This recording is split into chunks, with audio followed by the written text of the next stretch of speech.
अकोले तालुक्यातील ब्राह्मणवाडा गावातील सन 1880 मध्ये उभारण्यात आलेले ऐतिहासिक ब्रिटिशकालीन शासकीय विश्रामगृह शनिवारी दिनांक 25 एप्रिल दुपारी लागलेल्या भीषण आगीत पूर्णतः जळून खाक झाले.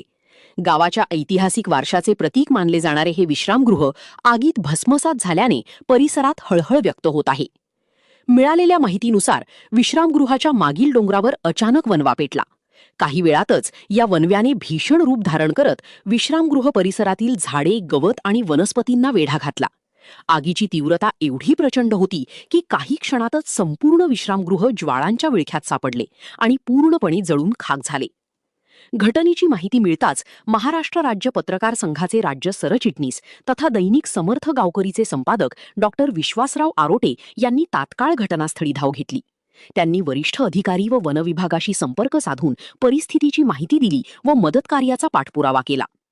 दरम्यान स्थानिक नागरिकांनी जीवाची पर्वा न करता आग आटोक्यात आणण्यासाठी शर्थीचे प्रयत्न केले. मात्र वनविभागाचे पथक उशिरा घटनास्थळी पोहोचल्याने ग्रामस्थांमध्ये संतापाची लाट उसळली.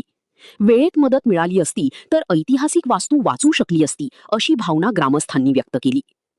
या घटनेनंतर ग्रामस्थांकडून वणव्याच्या कारणांची सखोल चौकशी करण्याची, जबाबदारांवर कारवाई करण्याची तसेच नष्ट झालेल्या ऐतिहासिक वारशाच्या पुनर्बांधणीसाठी शासनाने तातडीने पावले उचलावीत अशी जोरदार मागणी करण्यात येत आहे.